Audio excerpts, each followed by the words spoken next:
It's your time to step down, Della. Ron and I are moving in, and it's only fair you find a smaller place, now that you're alone. Marla said with a deceptive sweetness that didn't quite reach her eyes. The words hung in the air like a bitter aftertaste, shattering the illusion of our supposedly happy family gathering. I struggled to maintain my composure, my heart thumping as I glanced at the smug expressions of my stepdaughter and her new husband. Greg's untimely passing had left a void in our lives, and I'd naively hoped we could move forward as a united family. But Marla's announcement made it painfully clear that she had ulterior motives, her eyes glinting with a sense of entitlement that sent a chill down my spine. I appreciate your concern, Marla, I replied, forcing a tight smile. But this is still my home, and I have no intentions of leaving any time soon. Ron cleared his throat, leaning back in his chair with an air of smugness. Well, the way I see it, you're just a temporary guest here. Greg left this place for his blood family, not some stepmom he picked up later in life. My jaw clenched at his disrespectful tone, but I refused to take the bait. Greg's will had been frustratingly ambiguous regarding the house, a loophole I knew Marla would exploit with her cunning manipulations. That's enough, Ron, I said firmly, meeting Marla's gaze with unwavering resolve. I think it's best if you two leave. We'll discuss this another time, preferably with cooler heads. Marla's lips curled into a sneer as she rose from her chair, her eyes narrowing with disdain. Don't think for a second that I'll let this go, Della. This is my rightful inheritance, and I won't let you stand in my way. As they stormed out, the weight of Marla's words sank in, triggering a flood of memories from our past confrontations. She had always been a master manipulator, playing the victim while subtly undermining my relationship with Greg. And now, with him gone, she saw an opportunity to seize control, oblivious to the consequences of her actions. Steeling my resolve, I knew I couldn't let her win this battle. Marla had underestimated my determination, and I was prepared to do whatever it took to protect what was rightfully mine and teach her a lesson she wouldn't soon forget. With trembling hands, I poured myself a glass of wine, seeking solace in the familiar warmth of the burgundy liquid. Marla's audacious announcement had left me reeling, but I refused to let her see the depths of my distress. As I settled into the plush chair in my home office, the weight of the evening's events came crashing down. Marla had always been a thorn in my side, her entitled attitude a constant source of friction within our family. But this brazen attempt to seize control of the home Greg and I had built together was a new low, even for her. I took a sip of wine, grimacing at the bitter aftertaste that mirrored the emotions swirling within me. Anger, betrayal, and a burning desire for retribution all vied for dominance, fueling a determination I hadn't felt in years. Memories of past confrontations with Marla flooded my mind, each one a stark reminder of her manipulative nature. The way she had twisted situations to paint herself as the victim, turning Greg against me with her crocodile tears and false accusations. It was a pattern I had foolishly ignored for too long, blinded by my love for Greg and the hope that she would eventually mature. But now, with Greg gone, Marla saw an opportunity to strike, her true colors shining through like a venomous snake shedding its skin. And I, the naive stepmom, had unwittingly played right into her hands by underestimating her ruthlessness. Not this time, Marla, I muttered, downing the rest of my wine with a newfound resolve. You've made your move, but I'm far from checkmate. I knew Marla's financial irresponsibility was her Achilles heel, a weakness I could exploit to turn the tables on her machinations. Greg's will might have been ambiguous about the house, but I had the foresight to protect myself by ensuring any transfer of ownership would be contingent on meeting specific legal conditions. Conditions I knew Marla would struggle to uphold. A sly smile crept across my face as a plan began to take shape. Marla wanted the house? Fine. I would let her have it, but on my terms. And when the time was right, when her reckless spending and entitlement caught up with her, I would be there to watch her crumble under the weight of her own hubris. Revenge, they say, is a dish best served cold. And I intended to make Marla's downfall a deliciously chilling affair, one that would teach her the harsh lessons of karma and consequence, lessons she should have learned long ago. The aroma of freshly brewed coffee mingled with the scent of determination as I sat across from my lawyer, Sarah, at our favorite local cafe. Her sharp features and no-nonsense demeanor had always put me at ease, a reassuring presence in the face of Marla's escalating antics. "So, let me get this straight," Sarah said, leaning back in her chair and studying me intently. "Marla not only demanded you vacate the house, but her husband had the audacity to imply you're just a temporary guest?" I nodded, my jaw clenching at the memory of Ron's disrespectful words. "That's the gist of it. Marla's made it abundantly clear that she intends to take over the property, regardless of my wishes or the legal implications." Sarah shook her head, a humorless chuckle escaping her lips. "Unbelievable. That girl has always been a piece of work, but this takes the cake." "You're telling me," I agreed, taking a sip of my coffee. "But I'm not about to let her get away with it. I want to explore every legal avenue available to prevent her from pulling this stunt." Sarah's eyes gleamed with a mixture of admiration and determination. "I'm glad to hear it, Della. Frankly, you've been too lenient with her in the past. It's time we fight fire with fire." As Sarah outlined my options, a plan began to take shape. While Greg's will had been frustratingly vague, there were still loopholes I could exploit to maintain control of the situation. If Marla wanted the house so badly, I would let her have it, but on my terms. "Here's what we'll do," I said, leaning forward with newfound conviction. "We'll draft a contract stating that ownership of the property will be transferred to Marla, but with specific conditions tied to the mortgage payments and upkeep costs." Sarah nodded, a sly grin spreading across her face.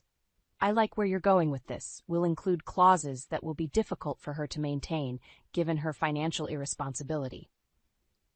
"Exactly," I replied, a sense of satisfaction washing over me. "And when she inevitably fails to meet those conditions, the house will revert back to my control, along with any legal repercussions for her breach of contract." Sarah let out a low whistle, her admiration evident. "Della, you're a force to be reckoned with. I can't wait to see the look on Marla's face when she realizes she's walked straight into your trap." As we hammered out the details, a sense of vindication surged through me. Marla had always underestimated my resilience, mistaking my kindness for weakness. But now, she would learn the hard way that crossing me had severe consequences. "Let the games begin," I muttered, a wry smile playing on my lips as I imagined the look of shock and outrage on Marla's face when she realized the true extent of my machinations. The air was thick with tension as I watched the movers carry box after box into the house I had called home for so many years. Marla's smug expression was a stark contrast to the sadness etched onto her husband Ron's face, a hint of guilt flickering in his eyes as our gazes met. "I hope you're happy now," I said, unable to mask the bitterness in my tone. "You've finally gotten what you wanted." Marla scoffed, tossing her hair over her shoulder with a dismissive flick of her wrist.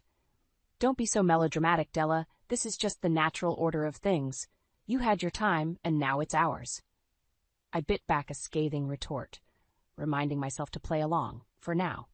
Sarah's careful legal maneuvering had ensured that Marla's so-called victory would be short-lived, and I intended to savor every moment of her impending downfall. As the last of my belongings were loaded into the moving van, I took one final glance around the house, committing every detail to memory. The walls that had witnessed countless family gatherings, the kitchen where I had prepared countless meals, the living room where Greg and I had spent countless evenings cuddled together on the couch. A pang of sadness tugged at my heart, but I quickly pushed it aside, steeling my resolve. This was no longer my home. It was merely a battlefield, and I was a seasoned warrior, ready to wage war against Marla's hubris. "Well, I suppose this is it," I said, turning to face my stepdaughter with a practiced calm. "The house is all yours, Marla. I hope you'll take good care of it."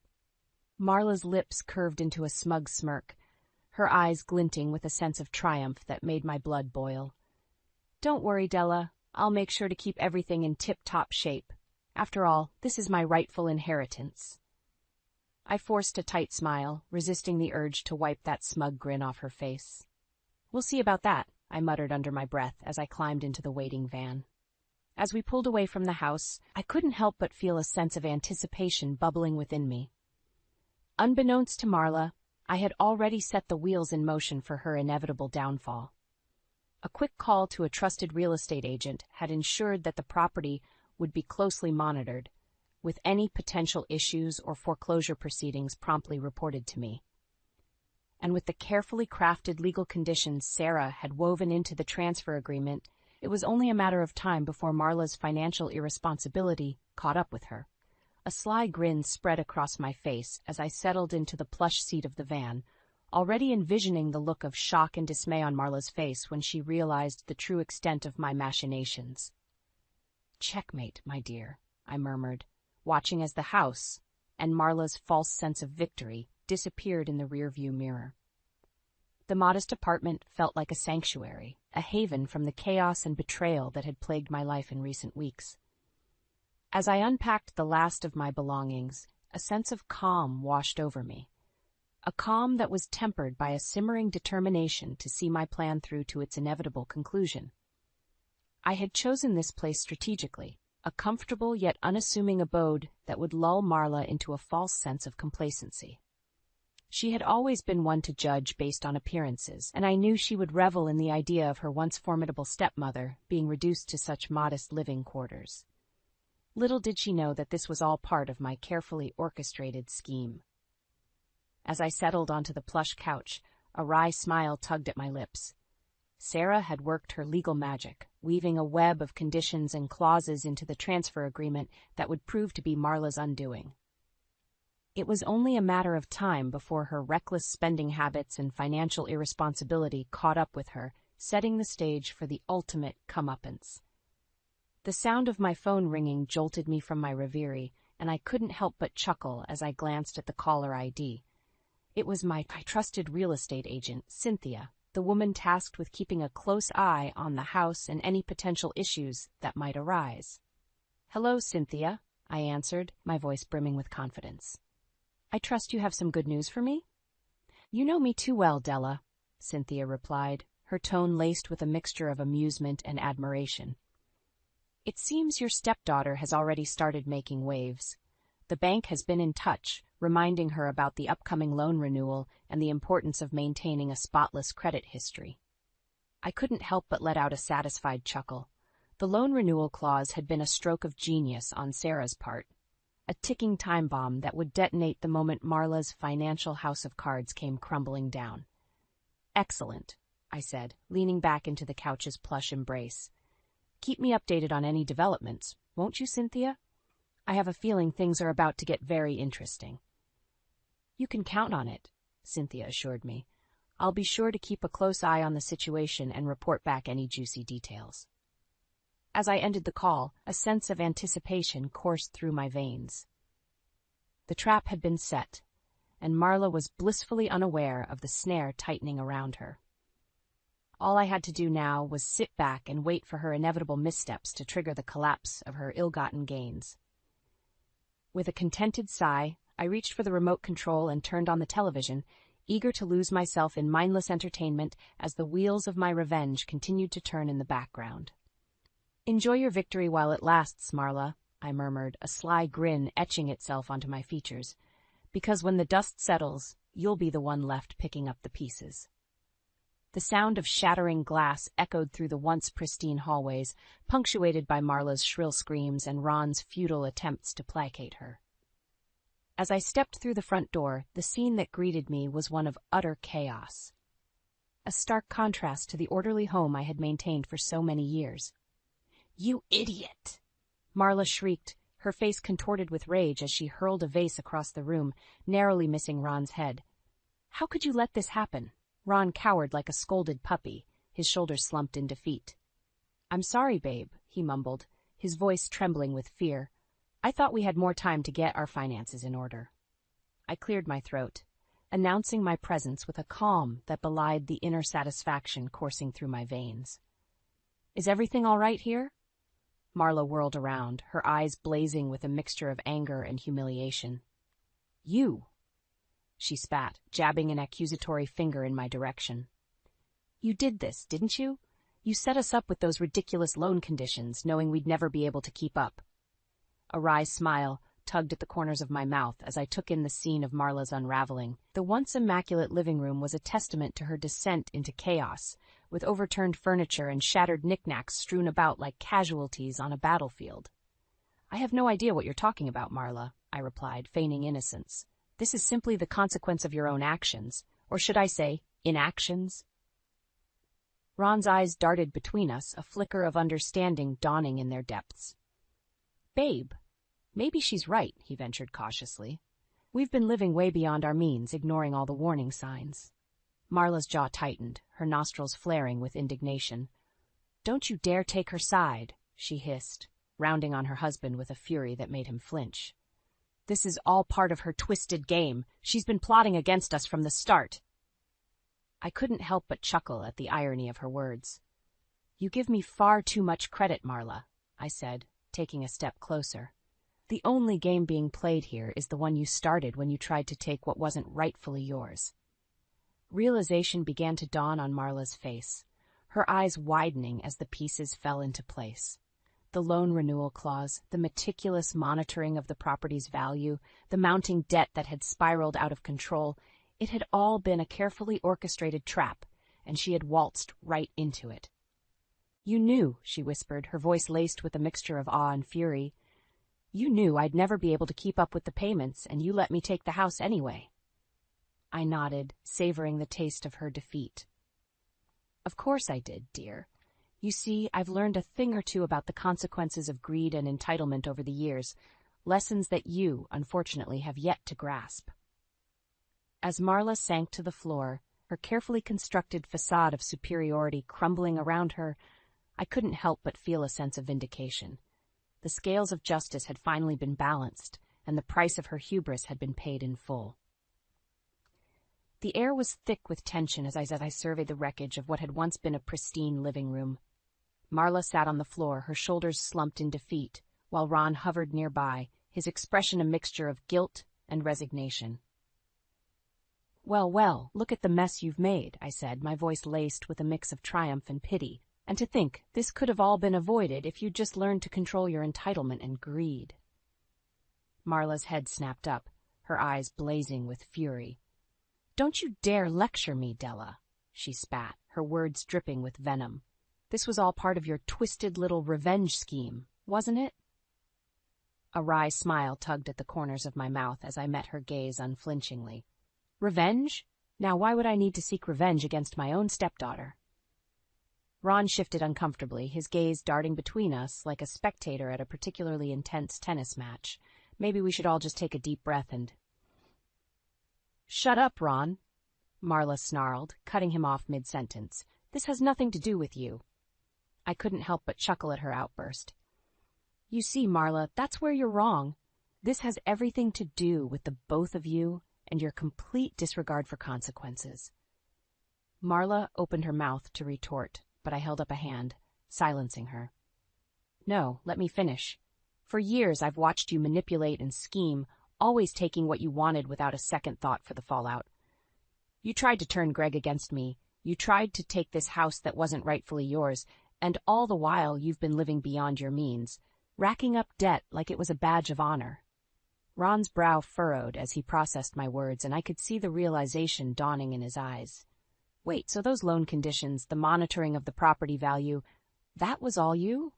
I nodded, a sense of satisfaction washing over me. Indeed it was. I knew Marla's reckless spending habits would eventually catch up with her, so I simply facilitated the process. Marla's face contorted with rage as she struggled to her feet, her fists clenched at her sides. "You manipulative bitch," she seethed, her voice trembling with barely contained fury. "How dare you try to take what's rightfully mine?" I couldn't help but laugh at the irony of her words. "Rightfully yours?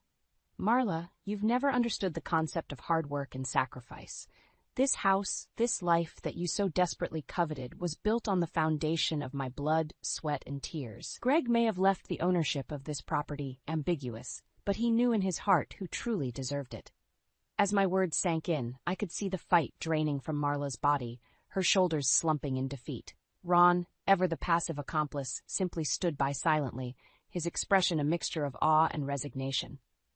"You played me," Marla whispered, her voice barely audible. "You let me think I had won, only to pull the rug out from under me." I nodded. a sense of vindication washing over me. Yes, I did. And you know why? Because sometimes the only way to teach a lesson is through harsh, uncompromising consequences. As I turned to leave, I couldn't help but feel a twinge of pity for the broken woman before me. Marla had been her own worst enemy, her greed and entitlement blinding her to the reality of her actions. But as they say, karma is a bitch, and Marla had just learned that lesson the hard way. The soft ticking of the clock was the only sound that punctuated the silence as I sipped my tea, savoring the warmth and tranquility of my modest apartment. It had been several months since the fateful confrontation that had shattered Marla's delusions of grandeur, and in that time, my life had settled into a comfortable routine. A knock at the door jolted me from my reverie, and I couldn't help but feel a twinge of apprehension as I rose to answer it. Peering through the peephole, my breath caught in my throat. It was Marla, looking more disheveled and defeated than I had ever seen her. Steeling my resolve, I pulled open the door, meeting her gaze with a measured calm. "Marla," I greeted, keeping my voice even, "to what do I owe this unexpected visit?" She shifted uncomfortably, unable to meet my eyes. I need your help, Della," she mumbled, the words seeming to stick in her throat. I raised an eyebrow, fighting back the urge to gloat at her admission of vulnerability. "My help? After everything that's happened, you still have the audacity to ask for my assistance?" Marla flinched as if I had struck her, her shoulders slumping in defeat.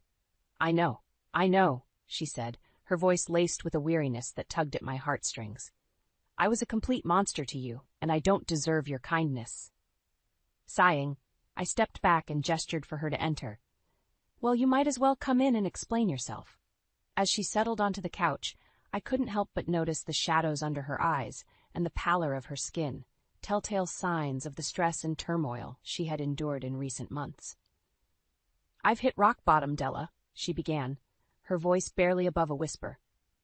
"After losing the house and everything else, Ron left me. My credit score is in shambles, and I can barely make ends meet." A flicker of sympathy stirred within me, tempered by the lingering resentment of her past transgressions. "And what do you expect me to do about it?" I asked, my tone neutral. Marla's eyes glistened with unshed tears as she met my gaze. "I need guidance, Della. I need you to teach me how to pick up the pieces and start over, the right way, this time."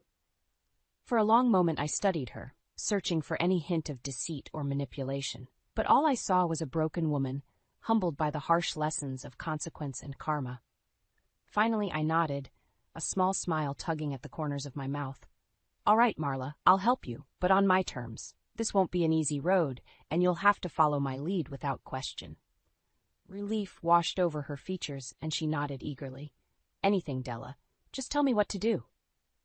As I outlined the steps she would need to take, budgeting, rebuilding her credit, finding steady employment, I couldn't help but feel a sense of pride. Not for the revenge I had exacted, but for the opportunity to guide Marla onto a path of redemption and self-growth. "It won't be easy," I cautioned her. "But if you truly commit to this journey, I promise you'll emerge stronger and wiser than ever before." Marla nodded, her eyes shining with determination. "I'm ready, Della. I've learned my lesson, and I won't squander this second chance." As she left, a weight seemed to lift from my shoulders, replaced by a sense of hope for the future. Revenge might have been the catalyst that set us on this path, but in the end, it was about more than just retribution. It was about teaching the harsh lessons of life and giving someone the opportunity to rise from the ashes of their mistakes, reborn and renewed. And for that, I would always be grateful.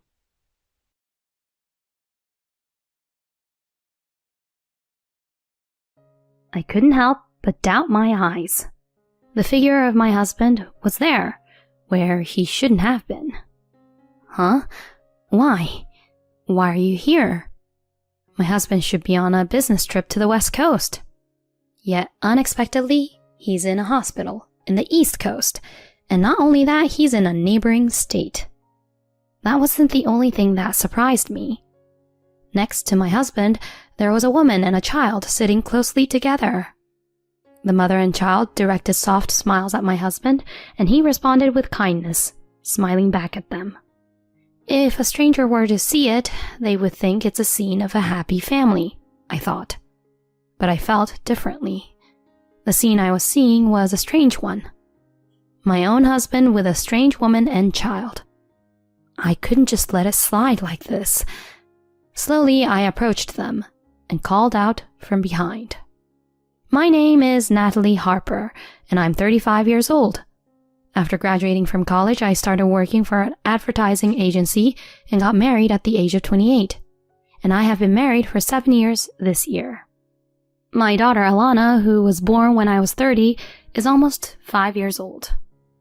She's growing up healthy and thriving, without any major illnesses. My husband Lenny works at a regular company, but he's been getting busier lately with lots of overtime and business trips. Due to those reasons, our daughter Alana has developed a slight discomfort towards her father. Hey, Mom, is Daddy coming home today? On this day, while preparing dinner, my daughter asked me that. I paused in my cooking, standing in the same posture as my daughter, and replied, "Yeah, he's coming home, but like usual, I think he'll be late. Dad seems really busy with work." Really? So it'll just be you and me until bedtime? Yeah, that's right. Yay!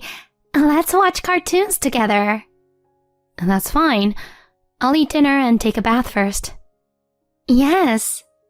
My daughter's face lit up, and she hurriedly went to the living room to set the tablecloth. A daughter openly delighted at her father's late return. Seeing that, I felt a slightly complicated mix of emotions, but it was unavoidable. It's not surprising that my daughter doesn't feel close to him. After all, my husband almost comes home just to sleep. We used to go out together as a family on weekends, but the last time we did that was over a year ago. His work is so demanding that working on weekends is not unusual. On days when he doesn't have work, he goes out alone somewhere. Occasionally, he stays at home, but he locks himself in his room, only watching movies or surfing the internet. Especially in the past year or so, there has been no conversation with our daughter, and even when their eyes meet, they don't exchange words. I always had to be in between them, so I spent my days being careful, even though we were a family. Alana is almost 5 years old. If we continue this misunderstanding, our daughter will truly grow distant from her father. In the past, we used to go out as a family often, and our daughter used to adore her father. I want our daughter and husband from those days to return soon. Thinking so, I decided, unusually, to wait for my husband's return. In the early morning, when I greeted him with a welcome back, my husband made an overtly displeased expression. Although slightly irritated by his attitude, I decided to initiate the conversation for now. "Hey, you haven't properly talked with Alana for about a year." "It's not like that at all. There's just not much to talk about." "As her father, I want you to be more responsible in that aspect. All my friends go out with their families, and here at home, you don't even talk with your daughter. Don't you think that's a bit sad?" "Even if you say that, it can't be helped. I'm not out just having fun. I'm doing my job, okay?" "I understand that, but I still think Alana is feeling sorry for herself in this situation." My husband let out a sigh, looking bothered, and sank deep into the sofa.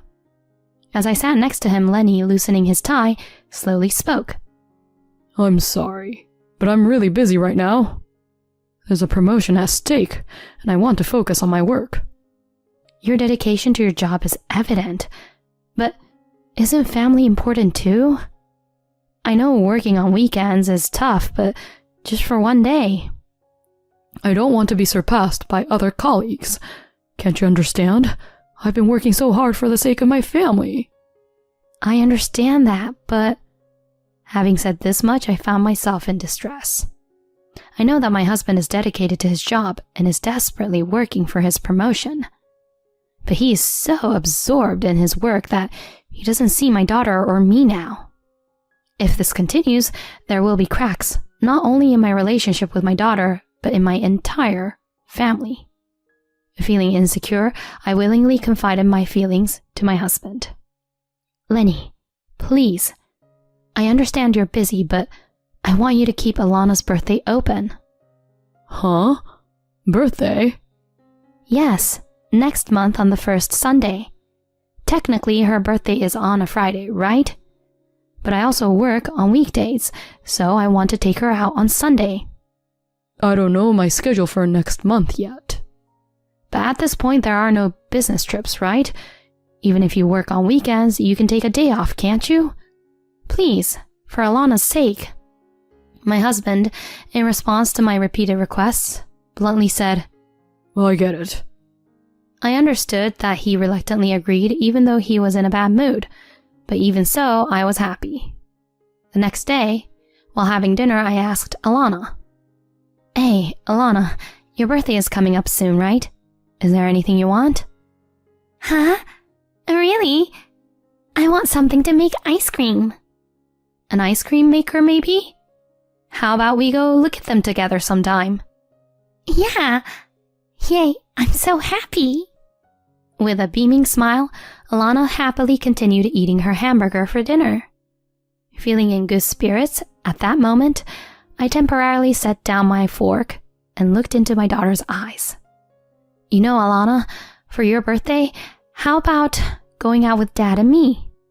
Huh? Isn't Dad working? Well, Alana, Daddy will take a day off for your birthday.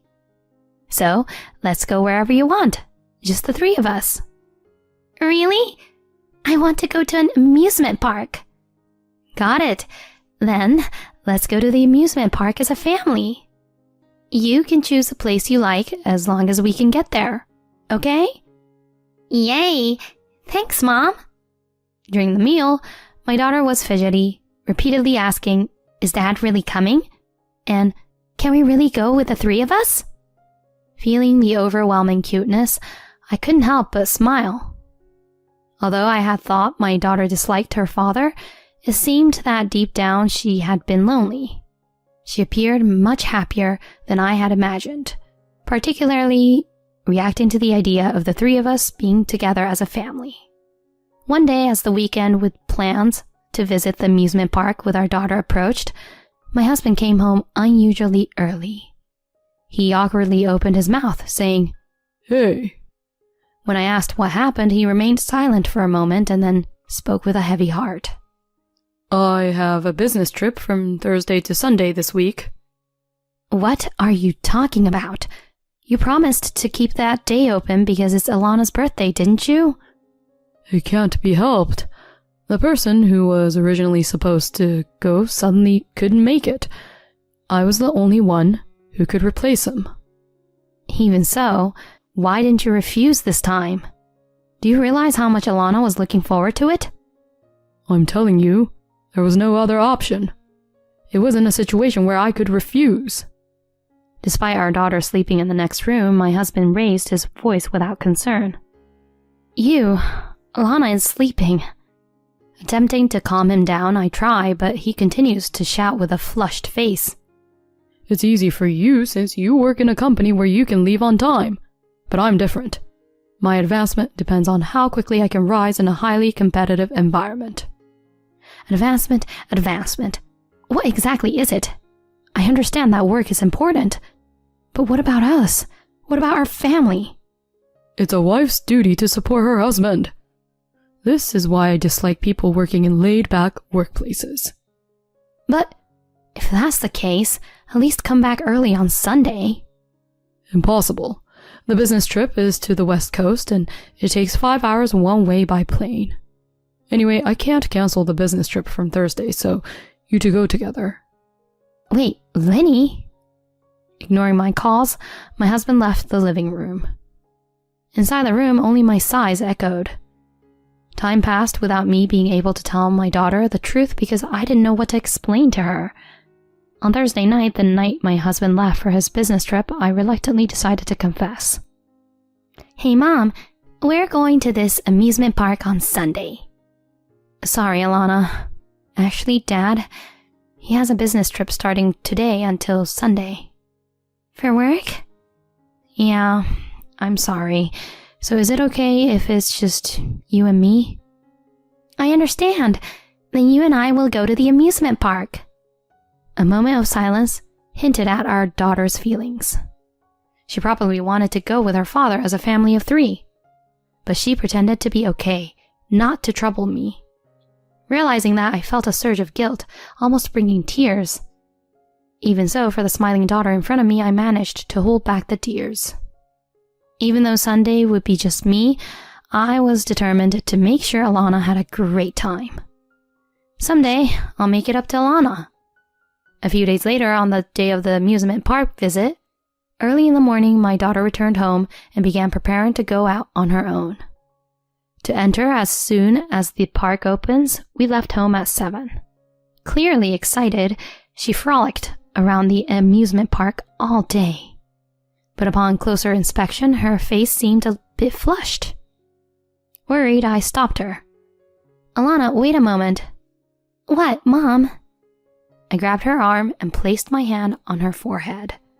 When I did that, I felt an intense heat. Alana, wait. You have a high fever. Why didn't you say anything? I don't have a fever. Come on, Mom. Let's go to the merry-go-round. Alana, this is definitely a very high fever. Shall we go to the hospital together, me and you? No way. I finally got to come with you, Mom. Alana? As if her body was in pain, my daughter collapsed on the spot. Why didn't I notice this before it got to this point? Driven by guilt, I quickly held my daughter and rushed to the university hospital in the car. Upon explaining it was the first visit, we were directed to the pediatric department. When her fever was measured, it was over 104 degrees, and she was immediately put on an intravenous drip. We'll watch you here, and your mother can rest a little too. My heart, which was tense, calmed down a bit with the nurse's gentle words. I decided to buy necessary items for my daughter at the shop and take a break on a bench in the rest area. As I walked through the hospital, I hear a familiar voice somewhere. I turned toward the voice and saw an incredible person there. What? Lenny? Why? Why are you here? I couldn't help but doubt my own name. My husband should be on a business trip to the West Coast, yet why is he still here on the East Coast and in the hospital in the neighboring state? What surprised me even more was not just that. Next to my husband, there was a woman and a child sitting closely together. Hey, Mom, are we going shopping after the hospital? That's right, with Dad and the 3 of us. Yay! I'm looking forward to going out with the 4 of us soon. Since you'll be a big sister soon, be responsible, okay? From what I overheard, it seems the mother is pregnant with her second child. Her belly is round, and my husband is happily caressing it. The mother and child both smiled softly at my husband, who smiles back warmly. To an outsider, it would seem like a happy family scene, but I see it differently. The scene I'm witnessing is the strange sight of my husband being with an unfamiliar woman and her child. I can't just silently let this pass. I clenched my fist, trembling with anger, and bit my lower lip. Ah, I see. So that's how it is. Working on weekends, business trips, it was all a lie. Unforgivable to betray both me and Alana like this. Step by step, I approached them, stood behind, and slowly began to speak. So, your business trip is already over, huh? My husband turned around abruptly at the sound of my voice. His face had an expression as if he had seen a monster. My husband, with a pale face, desperately squeezed out words. Natalie? Why are you here? I went to the amusement park with Alana, but she got a fever. She's getting an IV right now. More importantly, why are you here? Well, that is... What about these people? When I asked, the woman next to us turned pale and looked down. At that moment, the woman's child curiously asked, Who is the lady? A friend of Mom and Dad? Hello, what were you doing? Today is Mom's baby checkup. Even though Dad is busy with work, he always comes with us to the hospital. Oh, I see. You really love Mom and Dad, huh? Yeah, we're going to the amusement park together next time, right? Right, Dad? My husband forced a strained smile. Then, when the child said, "I'm going to the restroom," and left the scene, I seized the moment to confront my husband. Can you explain what's going on? No, it's not like that. This is... What's not like that? From what I've heard, you're the father of that child and the one in the mother's belly, right? You've been telling Alana and me it's work, business trips. How much of a scoundrel can you be? Wait, let's calm down for a moment. I don't plan to break up with you now, Lee. Driven by anger, I grabbed my husband's collar and pulled his face close, almost touching noses. With a cold stare, I spoke in a low voice. You've got to be kidding. Regardless of me, how much more can you betray Alana? A scoundrel like you as a father? Don't make me laugh. You, an irresponsible jerk who hurt your own daughter so much, making kids elsewhere. It's not like that. Please, forgive me. Forgive you? How convenient for you to say that. Neither Alana nor I will ever forgive you. When you come back, be prepared to sign the divorce papers. I pushed my husband away with all my might and left the scene. Later, after my daughter's condition improved, on the way home, I obtained divorce papers from the city. After returning home, I gently explained all the circumstances to my daughter. My daughter, though still young, seemed to have desperately understood everything and said the following in the end. That's good. It's not you, Mom, who's leaving. Huh? Mom, you always looked sad when talking to Dad. I don't care as long as I'm with you, Mom. But, Alana, you liked Dad, didn't you? I did, but I love Mom the most. I hate anyone who hurts Mommy. Alana. The figure of my daughter smiling gently brings tears to my eyes. To prevent her from realizing that tears were about to spill, I hugged my daughter tightly. Afterward, I divorced my husband. I made sure to claim assets from him and the woman he cheated with, who was close to giving birth. Despite his desperate attempts to negotiate a reduced settlement, citing the existence of children and the impending birth of a second child, I firmly refused. I have no intention of reducing the settlement or relinquishing control. The one who committed the heartless acts was him, after all. It seems Lenny had been regularly taking time off from work to visit his affair partner's house. This was discovered by his colleague shortly after the divorce, leading to a loss of trust. His career advancement abruptly halted, and he became the subject of disapproving looks from his co-workers. I heard Lenny had a family, but it seems he made kids with another woman. Yikes, gross.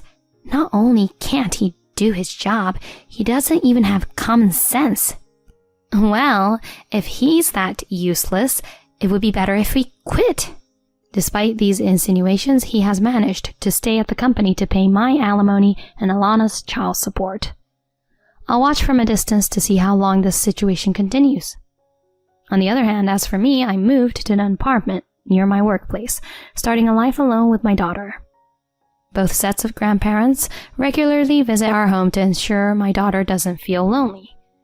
In the future, being a single mother might cause my daughter some sadness. To minimize such situations, I plan to shower her with as much love as possible as a mother.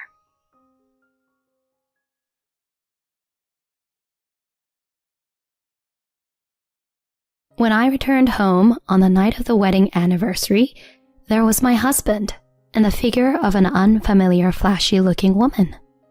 Let me introduce her. She's my girlfriend. Huh? Seeing me speechless, the affair partner burst into laughter. Hey, this lady looks dumbfounded, and it's hilarious. Hey, don't laugh. We're dropping a bomb on her on our wedding anniversary, and she's surprised. The two of them, with vulgar smiles on their faces, I finally opened my mouth. So, What's the deal with that girlfriend of yours? Get out of here.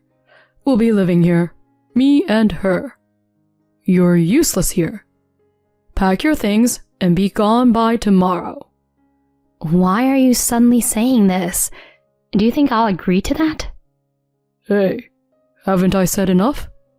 I'm tired of seeing your gloomy face. Don't interfere with us, ugly. At that moment, I heard a sound like something inside me had snapped. Yes, if that's how you're going to talk, then I won't hold back anymore. Are you too shocked to even speak? It's understandable. Look at us. We're in love after all. My husband hugged the shoulder of the woman with whom he was having an affair. The moment I saw that, I suddenly burst out laughing. After this, my foolish husband will have plenty of hell to pay. My name is Olivia, and I'm 35 years old. I'm married and born as the only daughter of the Smith family. My father ran a small company called Smith Industries, and we were relatively well off. My childhood was happy with a family-oriented father and a kind mother who was a homemaker. However, when I was in the 3rd grade, my mother fell ill. During the progressive illness, my mother passed away within 3 months of hospitalization. At that time, I mourned deeply together with my father. For both me and my father, my mother was an irreplaceable presence. Afterward, I lived with my father, supporting him. To support my father, I learned household chores. Though busy as a company president, my father always made sure to attend my school events and sports festivals. The two of us somehow managed to get by. Eventually, I graduated from college and started working as an executive secretary at a major company. Being a secretary was a demanding job, but it was fulfilling. I dedicated myself to work for several years. Before I knew it, even though I was approaching my late 20s, I didn't have a boyfriend. A colleague introduced me to a man, and that man later became my husband, Craig. Craig worked as a sales representative for a beverage company. From the beginning, he boldly approached me. For someone with little experience in romance like me, it seemed like he was a dependable and masculine presence. We started dating. A year and a half later, Craig made the long-awaited proposal. Olivia, please marry me. I'll definitely make you happy. Thanks, Craig. I'm glad. We decided to visit each other's parents and seek their approval for the marriage. After receiving support from the in-laws, the next step was to go to my father's place for the final approval. Oh, so you're Craig, huh? I've heard about you from my daughter. My father welcomed us with a happy expression. When Craig expressed his desire to marry me, my father nodded in satisfaction. Of course. I support your marriage. Thank you, Dad. Then the father brought up something unexpected. Craig, don't you have any intention of joining our company? Huh? We were just looking for a salesperson. If you're interested, would you consider joining our company? I'd like you to work with us as the successor. Me? As the successor? Craig's eyes sparkled with excitement. My father had always said, A president undergoes significant hardships, so I'd prefer to have a son-in-law take over if possible, rather than my daughter. In response to such words from my father, Craig lowered his head. Dad, please. I appreciate it. Is that so? If you're coming, I promise you a good position. I'll make sure you're well taken care of. And so my marriage and Craig's employment were decided at the same time. Afterward, we had a wedding ceremony and started living in a house located between our workplaces. However, despite both of us working, Craig didn't contribute to household chores. He didn't throw trash in the bin, left clothes scattered, and didn't even bother to wash the dishes after eating. Initially, I did everything, attributing it to the honeymoon phase. But after a few months of such a lifestyle, stress began to build up. I finally spoke to my husband. "Craig, can't you help with the housework a little? We're both working and it's not fair for me to do everything." Craig, lying on the sofa and looking at his phone, responded casually. Huh? Why can't you continue doing it like before, Olivia? Huh? Taking care of the house has always been the wife's job since ancient times. I'm tired from work. I work outside the home too. Craig frowned. Look, I'm working hard to take over after your old man. I'm exhausted every day because he keeps pushing me around. Don't I deserve some gratitude? Of course, I'm grateful, but... Then, show your gratitude toward your actions. Household chores are your responsibility. Don't tell me to help. Got it? And so, Craig completely delegated the household chores to me. This kind of life continued for several years, and I had given up. I thought that as long as I endured, our marriage would be fine. Around the 4th year of our marriage, perhaps, Craig started claiming he was busy with work and began to be absent from home frequently. Days when he returned home drunk in the middle of the night increased. Considering his job in sales, it was inevitable that there would be many business dinners and drinking sessions. Thinking so, I didn't say anything in particular. It was a shock when he completely forgot my birthday. When I told Craig it was my birthday, he just laughed dismissively. Oh, really? Already 34, huh? You've become an old lady. While hurt, I wondered if couples inevitably become like this after 5 years of marriage. I felt lonely inside. On one such day, Craig came home very late, completely drunk. He threw his belongings on the living room sofa and passed out. Watching him with exasperation, I picked up the scattered items. Then, Craig's phone slipped from his hand and fell with a thud on the floor. When I picked it up, I was astonished. There was a text message notification on his phone. "Craig, thanks again today. You were great again. So, I can't stand up yet. Let's meet again soon." The sender's name was Christina. Shaken but determined, I placed Craig's phone on the table. Does this mean what I think it does? Unbelievable. I have to investigate. So I decided to hire a detective to look into Craig. A few weeks later, on our 5th wedding anniversary, I finished work and opened the front door of our home. There were Craig's shoes and unfamiliar woman's heels. Confused, I raised my head, and I instantly froze. Craig and an unfamiliar woman were standing in front of me grinning. The woman had flashy hair, wore a miniskirt, and her cleavage was visible. She appeared to be in her mid to late 20s. Oh, wait, what is this? Who is she? Trembling, I asked Craig. Oh, you're finally home. Sit down. There's something important to discuss. Saying that, Craig gestured for me to sit at the dining table. Craig and the woman sat side by side on the sofa. Explain properly. What is going on? In response to my question, he said, Let me introduce you. She's Christina, my girlfriend. Huh?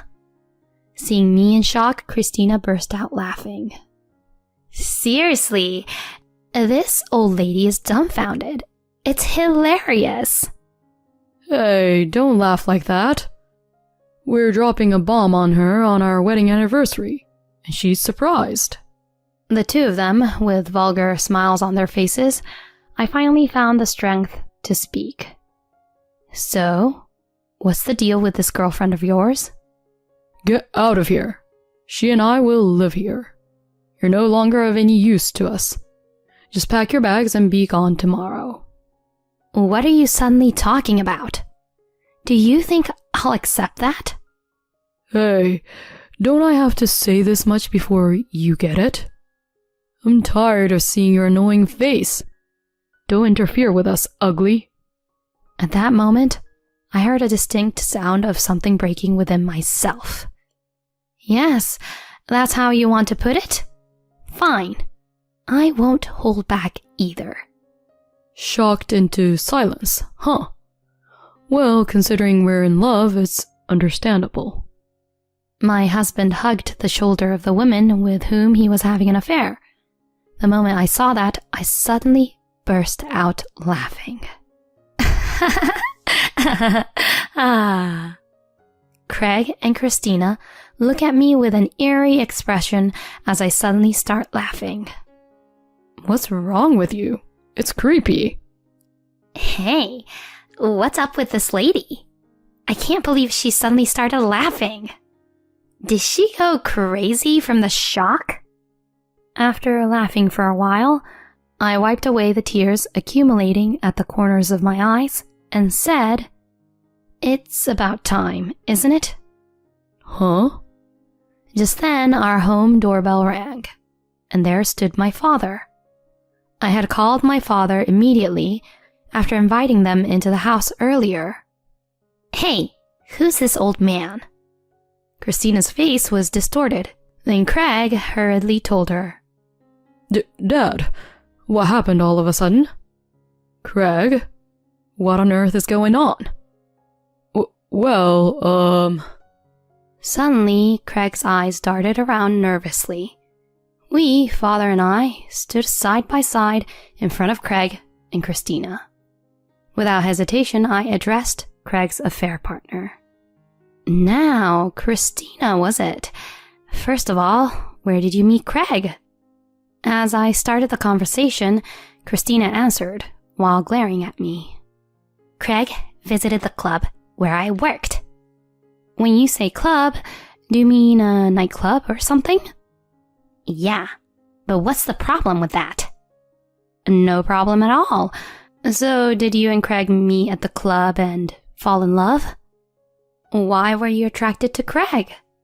As she said this, Christina looked at Craig with dreamy eyes.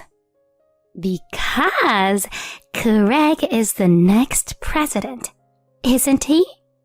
There's no one more suitable for a promising future like him than me. At that point, I burst into laughter again. It was so funny that I couldn't stop laughing. Hey, old hag, what's so funny? The next president? How did you hear that? He tells me he's working to take over his parents' company. When you say parents, you mean my father, right? This man only joined my father's company as a son-in-law. What? Christina compared Craig's face to my father's, and then Craig, with a smug look, said this. Oh, it's a fact that I'm the next successor. Then my father responded with an exasperated tone.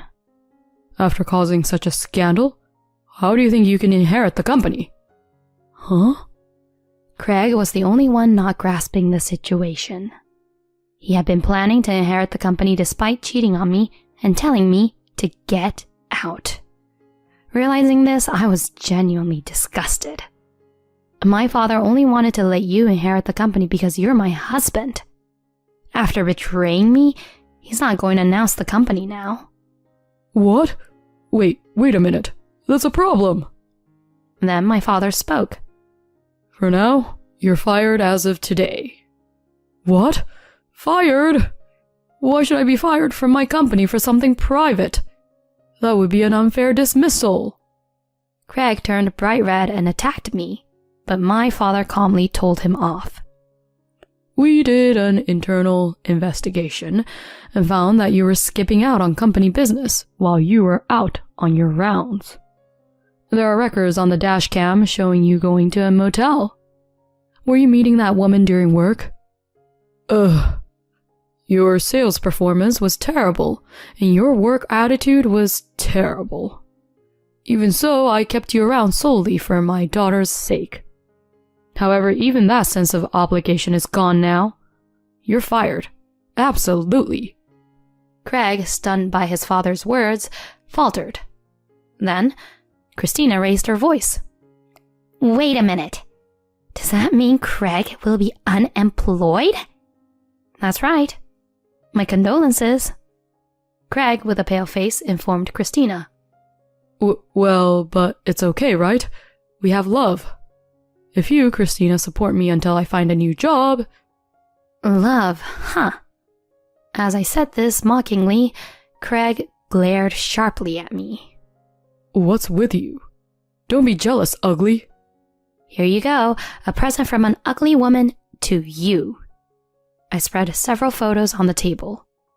The photos showed Christina holding hands with another young man on a date and entering a motel. Seeing this, Craig's eyes widened. What's this? Actually, a little while ago, I happened to see a text message from Christina on your smartphone. When I had the detective agency investigate, we found something interesting. Detective agency? Hey, wait, is this for real? While Craig stared at the photos as if he couldn't believe it, Christina turned pale beside him. Hey, Christina, what does this mean? Were you with another man besides me? Then Christina shouted, Shut up, shut up, shut up! Don't let the unemployed talk to me. Huh? Who would bother with someone like you if you're not the heir and wealthy? Marrying into a family's company and getting fired on top of that? It's the worst. I was deceived. What's that supposed to mean? You said you loved me, didn't you? As the two of them started a heated argument, I intervened with a clap of my hands. Smiling at Craig and Christina, who were staring at me in astonishment, I calmly said, So, Christina, you only got close to Craig for the money, right? There was no love from the beginning, huh? Of course. Why should I have to go through this? I was deceived. To Christina, who was almost in tears, I coldly stated, Why pretend to be a victim? You willingly got involved with a married man, didn't you? You'll have to take responsibility for that, and I'll be taking a hefty $17,000 in compensation. Huh? $17,000 is impossible. Just show me something that proves your identity. As I asserted, Christina turned pale and took out her driver's license. I quickly noted down her address and real name. I'll send the documents later, so look forward to it. You can leave now. Christina grabbed her bag and dashed home, crying. Left behind, Craig was dumbfounded, muttering something. This can't be. It's a lie. Christina betrayed me. She was only after money. You seem to be in a lot of shock. Before anything else, don't you have something to say to us? When I inquired, Craig's expression changed to a startled one, and he crumbled on the spot. I was wrong. I was deceived by an awful woman. I truly love only you. So please, let's go back to how things were. As Craig said that and glanced at me, my father clicked his tongue. How ridiculous. He passionately claimed to love Christina just a moment ago, and now as soon as her infidelity was exposed, he completely flipped? Taking a deep breath, I angrily confronted him. Who do you think will accept you back to the way you were? We're getting a divorce. We have evidence, so I'll make sure to collect a hefty alimony. Be prepared, you worthless man. As Craig shrank under the stern gaze of a fierce me and my father, he promptly fled from the scene. Later on, the divorce between Craig and me was finalized. I managed to secure all of our shared savings and a $20,000 alimony. Naturally, I also claimed alimony from Christina. When she pleaded that she couldn't pay, I threatened legal action, and she quickly transferred the money. True to my father's declaration, Craig was fired from the company. It seems he also broke up with Christina. Contributing to Christina without saving much, he resorted to borrowing money to pay the alimony owed to me. Now he has moved to a rundown apartment and works day and night to make ends meet. Craig has lost everything: the seat of the next company president, savings, and his partner. On the other hand, I apologized to my father for the trouble caused by Craig. In response, my father reconsidered his stance and said, "Observing how you handled this situation, I thought you could take over the company. I strongly request you to consider it." I am currently studying various aspects as the potential successor. I want to dedicate myself to my work from now on, while brightly carving out my own life.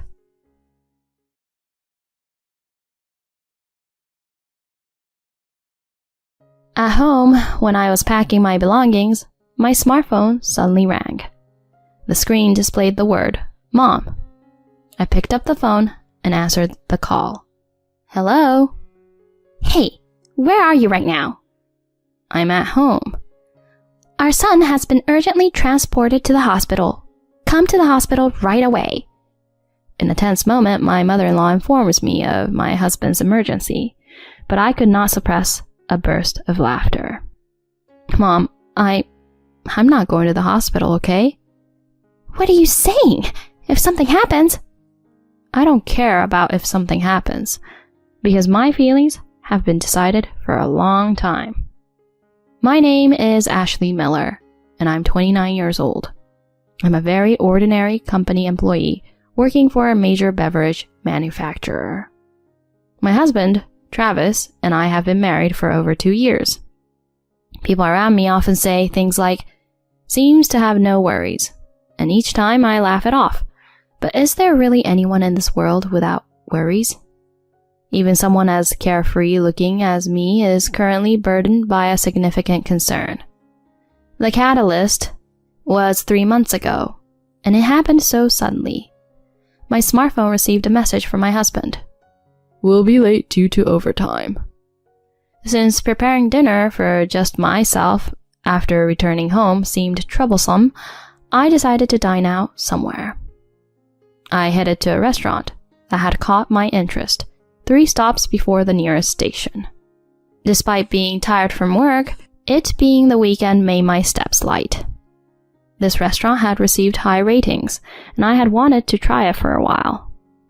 If the food is good, I thought I'd bring Travis next time. Replying on the smartphone map, I arrived at the restaurant. The storefront was illuminated, and though small in size, it exuded a certain presence. Just as I put my hand on the entrance door, a cruel sight came into my eyes. What? Why? In the back seat, there was my husband. Across from him sat an unfamiliar woman with long hair.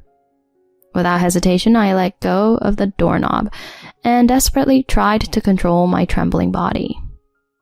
What am I looking at now? I couldn't believe my eyes. What does that mean? Travis said he has overtime today. Who's the woman with him? What's their relationship? Questions arose one after another, gradually leading to panic. One thing is certain. My husband is having dinner with a woman at a restaurant under the guise of working late. Unable to stand still, I turned on my heel with determination. I just want to get away from that place, so I kept running in a frenzy. When I came to my senses, I found myself in an illuminated park. I sat on a bench to sort the situation. Perhaps my husband is just having a meal with a colleague from work. There might be nothing suspicious. I tell myself this over and over again and decide to go home for the time being. I decided to wait for my husband to get home and talk to him. "I'm home." The front door opened, and my husband's lively voice could be heard. Checking the time, it was already past 11 p.m. I couldn't shake off the discomfort, thinking about him being alone with another woman until this late hour. For now, I pretended not to know anything and brought up the conversation. "Hey, Travis, So today, did you eat somewhere? Somewhere, I mean, I bought dinner at a convenience store and had it at the office. While working? Of course. I didn't have the luxury to sit down in a restaurant. I was too busy. You were that busy? So going out to eat with a colleague from work? Oh, no. I was invited for a drink by a colleague who stayed late, but I said, "My wife is waiting," and came straight home. Travis talks as if he were proudly describing himself as a good husband. I could only put on a fake smile because I knew it was all a lie. Maybe I should have confronted him more firmly at that moment. But without clear evidence, claiming cheating would put me at a disadvantage. If he's really cheating, I'll have to gather solid proof before discussing it with him. It's not the right time for that, I convinced myself. From that day on, I began to investigate my husband's movements. I started noticing several suspicious behaviors that I hadn't paid attention to before. He always carries his smartphone with him, never leaving it behind. Late at night, he quietly leaves the bedroom and doesn't return for about an hour. And the frequency of overtime has noticeably increased compared to before. Overtime work, which used to be at most a few times a week, occurs now almost daily. Business trips, which used to occur once every few months at most, have increased every month in the past 6 months. With the unmistakable oddities in my husband's behavior, I became convinced. He is indeed cheating. And the other woman is the one with the long hair I saw that time. From then on, things progressed quickly.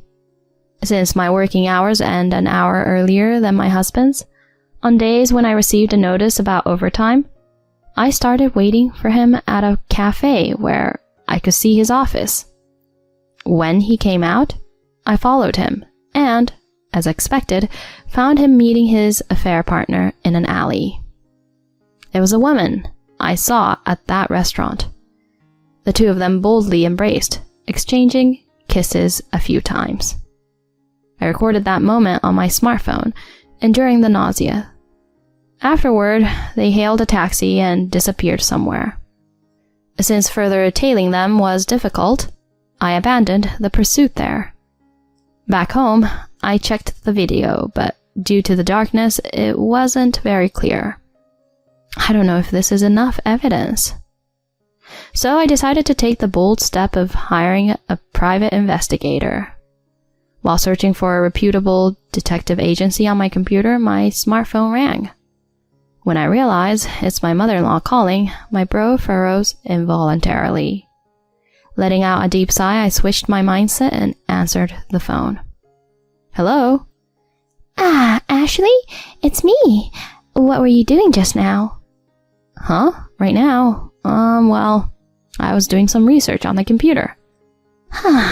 You answered the phone earlier than usual, so I figured it must be something like that. If you were cooking or doing laundry, you'd have taken longer to answer, right? Even if you're doing housework or not, it should be the same as long as you have your smartphone with you. I couldn't quite understand my mother-in-law's reasoning, but without delving into it, I continued the conversation. So Mom, what's the matter today? It's not what's the matter. You know what it is. When are you going to quit your job? If it's about that, as I always say, I don't have plans to quit my job anytime soon. Huh? Are you still saying that? You're part of the Miller family, you know? Instead of working, hurry up and focus on the household. But considering the future, I think it's better for me to work and save money. Travis is earning, so there shouldn't be any problem, right? You always make excuses. You're not cute as a daughter-in-law, you know?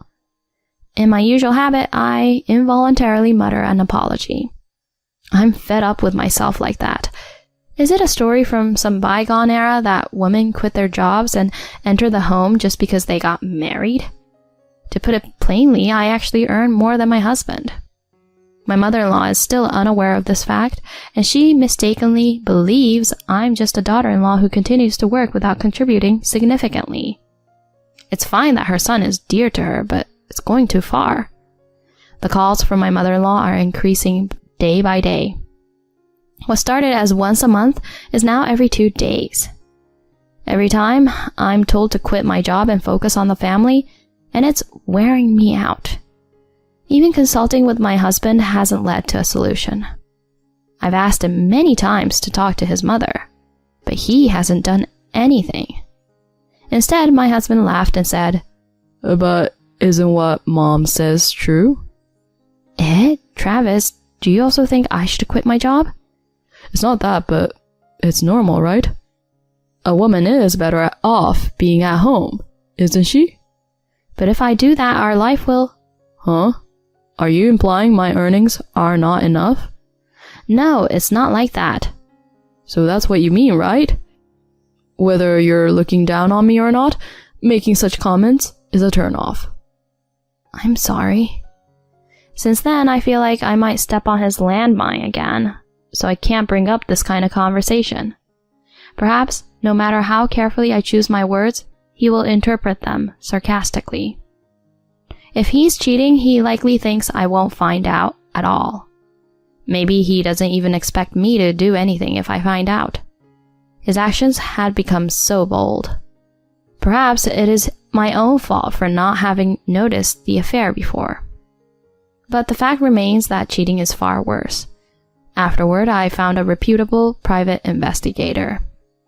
So I decided to request an investigation of my husband's affair to find out who the other party was and to get proof of the affair. A few days later, when I went to inquire about the results, the outcome confirmed my suspicions. The person involved in the affair was a woman named Rachel Silva, a colleague at the same company as my husband. I was thinking that I would like to have more evidence when my husband made the following comment. Next weekend, I have a business trip. Business trip? Where to? Chicago. I'll buy souvenirs, so look forward to it. Got it. I'm looking forward to it. I don't know if he's really going on a business trip or if he's going out with his affair partner. Anyway, I decided to inform the investigator at the private detective agency about this fact and request an investigation. While he's away on the business trip, I decided to visit my parents' house. A week later, my phone suddenly rang in the morning. The screen displayed, "Message from Mom." While thinking that this might be the last time I talked to her, I tapped the call button. Hello? Hey, where are you right now? My mother-in-law inquires about my whereabouts with a sense of urgency. I knew that this was not a normal situation, but I responded calmly. Now? I'm at home. Home? Then pack your bags right away. Huh? What do you mean? Travis has been rushed to the hospital. Come to the hospital immediately. Rushed to the hospital? Why do you, Mom, know about it? We got a call. He told the ambulance crew to call me, not his wife, you. My mother-in-law explains this to me with a somewhat triumphant tone. Perhaps my husband asked his mother to contact me, fearing that his affair would be exposed. Unaware of this, my mother-in-law yelled at me. Are you listening? Travis had an accident. He's conscious, but he can't move his body. No, really? Oh, really? Is that all you can say? Anyway, come to the hospital right away. Here's the location. The hospital's address and phone number are provided through the phone. However, such irrelevant details don't register in my ears. My mind is filled with a sense of serves you right, so those details don't matter. Simultaneously, I became convinced that the timing for revenge is now and no other time. Are you even listening? My mother-in-law raises her voice and I quietly respond. Mom, I won't go to the hospital. What are you saying? If something happens? If something happens? Even if something were to happen, it's his own fault, isn't it? I'm going back to my parents' house. Huh? Are you serious? Your husband has been rushed to the emergency room. Soon he won't be my husband anymore. Goodbye. Saying this, I ended the call. My mother-in-law called several times afterward, but I didn't answer. A few days later, when I visited the detective agency, I heard a surprising fact from the investigator. What? Paralyzed on one side? Yes, it seems your husband, who was in the passenger seat during the accident, was severely injured. What about that woman, Rachel? She only suffered minor bruises. She has already been discharged. I see. It turns out that the one driving was not my husband, but his affair partner. I had heard that in the case of a car accident, the passenger seat could suffer more significant damage, but I never expected it to be this severe. However, even after hearing about such a situation, I didn't feel any pity. Instead, I couldn't help but see it as a punishment for betraying me. After receiving evidence of the affair trip from the private investigator, I immediately visited a law firm. Since the evidence was solid, I was able to quickly initiate divorce proceedings and claim alimony.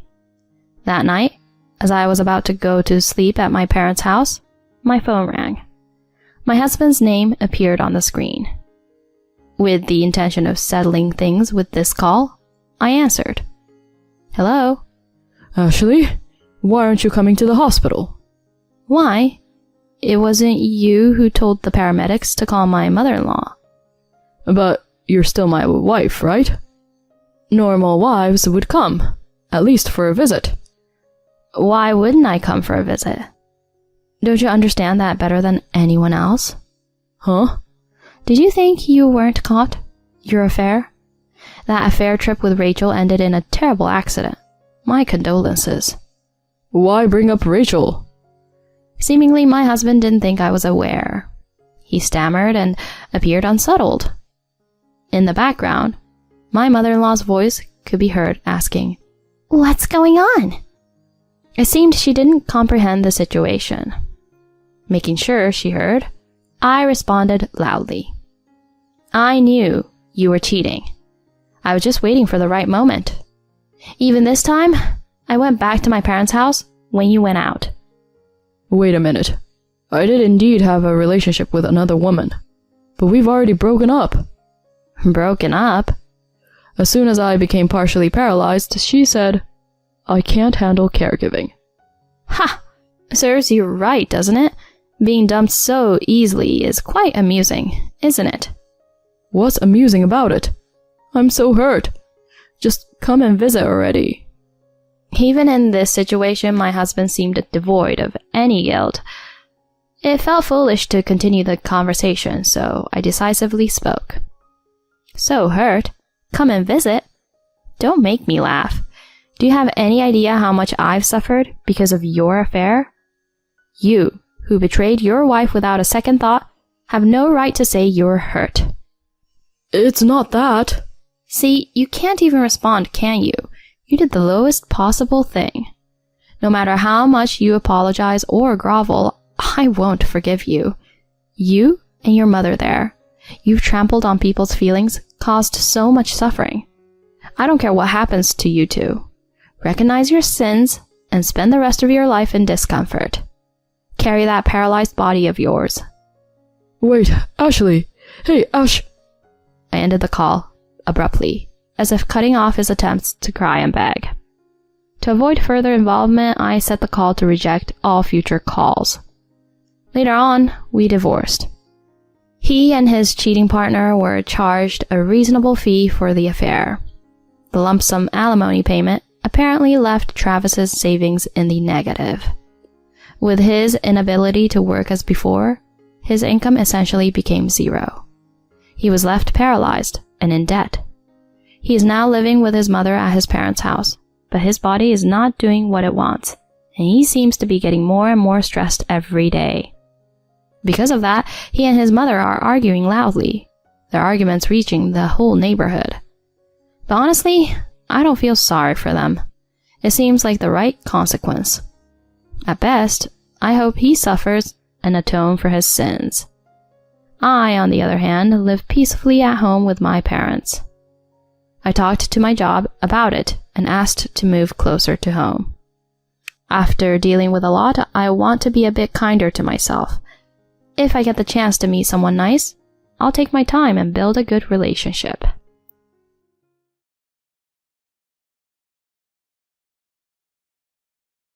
Let's get a divorce. I have no use for your body anymore. My husband abruptly leaves me because I can't have children. He puts all the responsibility on me without paying attention to his own problems. He seems to be having a lot of fun with that other woman in our home. Why did I marry this man? All right, I will divorce you. I left for Spain to forget the past. I'm going to be happy, and I'm going to make him pay. With that kind of determination. My name is Pamela, 31 years old. I'm a newlywed housewife who has been married for a year. But my hobby is selling handmade accessories. Although I don't make a lot of money from my online store, it's not bad to be able to do something that I enjoy. My husband is 38 years old, 7 years older than me. We met at a party 3 years ago, and luckily, we made it to the finish line. My husband is a handsome, but unpretentious, has a nice smile, and everyone likes him. Such a man like him chose me. I couldn't control my excitement, and I was crazy about him. I was looking forward to marrying him and creating the family of my dreams. When we first got married, I was full of dreams and hopes. But even though it had only been a year, a dark cloud of unhappiness loomed over our marriage. We had wanted to have a child as soon as possible since we started dating. And since we got married, I had been checking my basal body temperature, and my husband had been taking a potent drug to try to have a baby. But the reality was not so easy. Oh, it looks like this month is not going to be a good month either. I was nervous every month at that time of the month to check the signs. For the first 3 months, he would say, Well, let's not be discouraged, and let our luck take care of us. Someday, it will come to our neck of the woods. But recently, he may have been affected by my nervousness and stopped asking me as he had used to when we first got married. I was ready to accept it any time, but now I don't expect to get pregnant, and we don't spend time together at night. On the contrary, It's your fault, right? he started to throw insensitive words at me. It doesn't mean I'm the one at fault. That's what I thought. But I couldn't deny it completely because I hadn't actually checked it. I thought, I'd rather take action than worry about it. I decided to go for fertility treatment. I went to the hospital on the weekdays, and then on Sundays, I participated in a handmade goods sale, which I love. Doing what I loved was a great way to let off steam, as it freed me from the distractions of reality. Soon after starting fertility treatment, my doctor told me that my husband needed to have a checkup as well. And when I asked him to do so, his reply was unexpected. What? I don't want to do it. You're on your own, aren't you?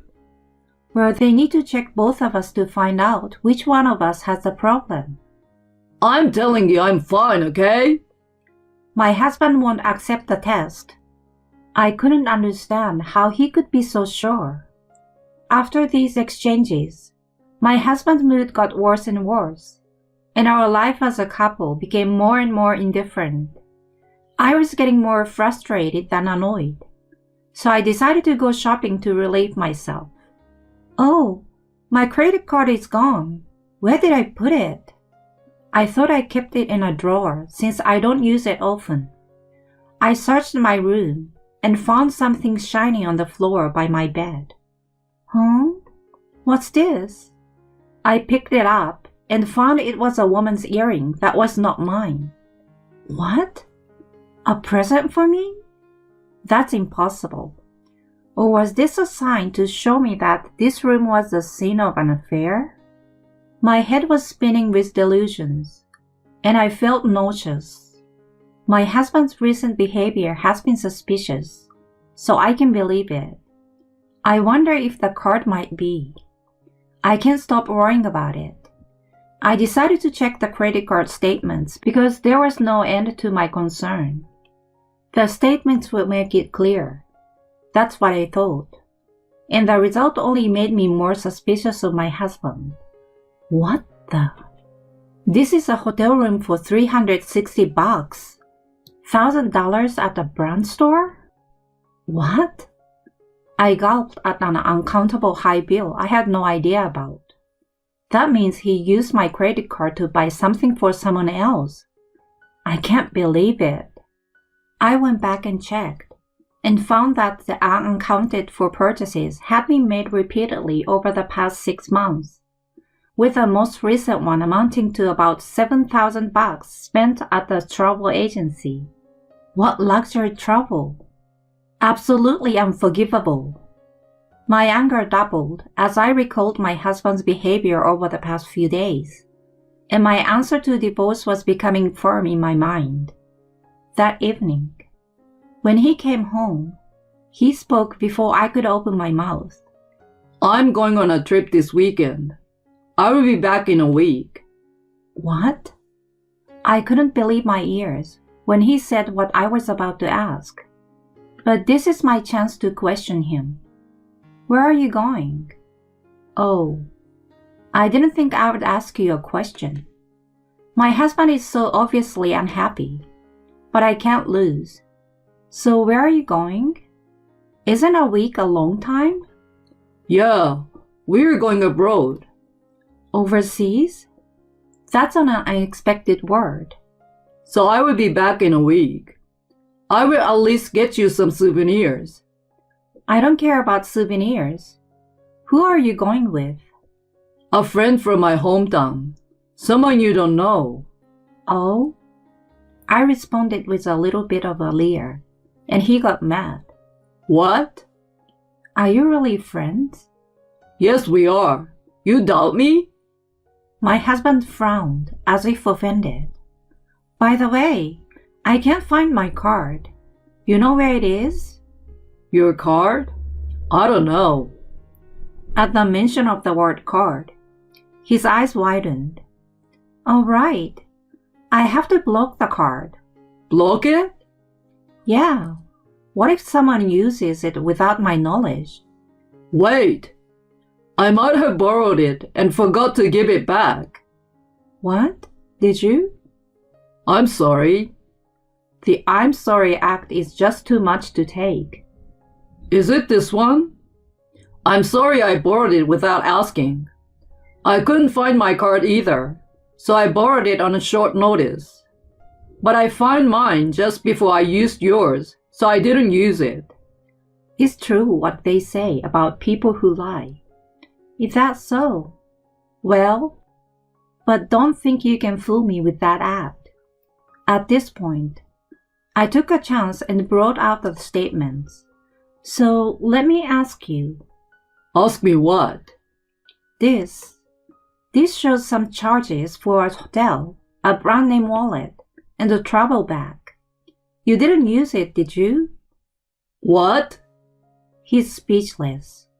If you say no, I'm gonna have to call the credit card company right now and have them look into it. And I'm gonna have to block this card as well. Wait a minute. Oh, I just remembered. I use it. Forgot. You forgot? Yeah, no. I was at the hotel having a drink with some guys from work, and we got caught in a downpour.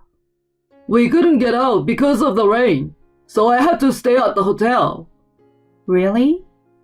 You're a real piece of work if you're this evasive. What? No, it's true. This charge for a purse. I was going to give it to you as a gift someday, but I lost it. I'm sorry. You're not. It's funny, isn't it? Why are you buying my present with my own credit card? Oh, no. I didn't have my card with me when I bought it. But I was going to pay it back later. I'm losing my patience with his continuous lies. Are you having an affair? What are you? Then what are these earrings? Why are there earrings belong to a woman other than me in our bedroom? Well, My husband finally gave up after all this, sighed loudly, and looked really tired. oh yes, you. What a pain in the ass. Why does a cheater have to be so bossy? That's what I thought. What with that attitude? You cheated on me. So what? If you had tried harder to have a baby, then I wouldn't have cheated on you. I don't know what to say to my husband. What do you mean tried harder? Why is it my fault that you cheated on me? Are you crazy? Why can't you see that you weren't attractive enough? That's why I cheated on you. I'm just saying, if you don't want to be cheated on, you should try harder. No, it doesn't make any sense. It's just not possible. My husband was such a selfish man. And finally, Enough. Let's get a divorce. I have no use for you anymore. divorce? No use for me? I don't know how to answer that question. I looked at him, my stomach churning. What? Do you know what you're saying? I know what I'm saying. I said divorce. I don't want a woman who can't have children. It's too much. It's so bad, I wonder if I'm even alive. At this moment, my feelings for my husband completely disappeared, and I accepted the divorce. Okay, let's get a divorce. Thanks for making it easier for me. Get out while I'm on vacation. You don't have to tell me. My husband's irrational words pierced my heart and couldn't stop crying that day. And so the weekend arrives. My husband left for the trip so easily that it felt like he had no feelings for me. And he left the divorce papers on the table with his information filled in. I have nothing but hatred for my husband. All I have to do is sign the papers, and it's all over. I filed the divorce papers at the city office and ended our really short marriage. A year later, I feel nostalgic even though it's only been a short time. I took a deep breath when I came back from Spain. The smells and crowds back home are different from those in other countries, so I feel at home. I have a lot of work to do, such as unpacking and cleaning once I get home. When I got home, I heard a familiar man's voice. Hey, I finally found you. I turned around and saw my ex-husband standing there. I hadn't seen him since he left me for a trip abroad. What do you want? I'm busy. Don't say that. You're the one who messed things up. Yes.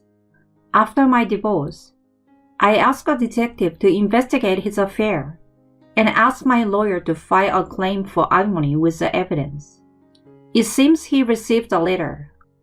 I have the right to claim. I didn't do anything wrong. Shut up. You got me in trouble with my parents. The company found out and I lost my job. It's all your fault. My ex-husband runs and raves without a care in the world. He's really upset. It's my fault? It's all your fault you left me. You told me you don't want a woman who can't have children. I will never forget. The anger from that day is still in my memory. But I don't let the past with my ex-husband haunt me anymore. I have a new life partner next to me. Something wrong, Pamela? Rodrigo. Rodrigo walked up next to me. He's my Spanish husband. I went to Spain on a student visa. I couldn't even speak Spanish, but Rodrigo was there to help me out. I told him English and the American culture because he loved the US, and he taught me Spanish because I'm not good at it. Rodrigo had a dream to live in the US someday, and we returned to the US together to make it come true. My ex-husband does not know where I live after the divorce, so he must have asked my parents where I live and came here. Who is this guy? He's my husband. What? My ex-husband's eyes widened. You remarried? His eyes are on the baby in Rodrigo's arms. The child. What? That's my child. What? Why would you have a child? Well, my ex-husband, who still believes I'm infertile, stood frozen with his mouth open. Why weren't you able to have kids that time? That's what you assumed, isn't it? I got a checkup at the hospital and everything was fine. But what about you? What? What do you mean? You refused the test. That means you are the cause. You haven't had a baby with your mistress yet, have you? That's...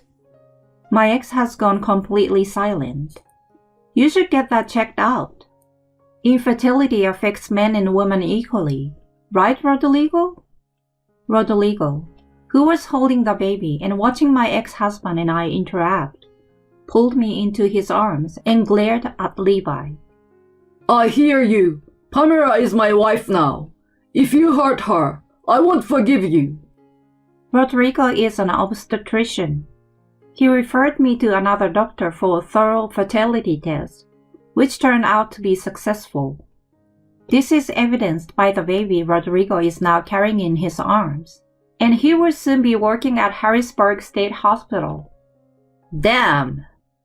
My ex-husband still looked like he wanted to say something. If I had known you were going to have a baby, I would have never divorced you. Well, it's not too late, right? Remarry me. Huh?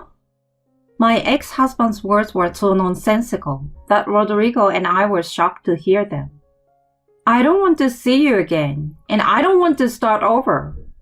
Why not? You married me because you fell in love with me, right? We can still start over, can't we? Huh?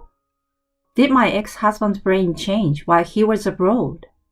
I can't understand him at all. How could I have married such a man even for a short time? I felt embarrassed. I have a new life now. I will never see you again. I looked at my ex with a strong gaze. Goodbye. Now get the hell away from me. Rodrigo yells at him. Walk away, or I will call the police. I turned around and left with Rodrigo.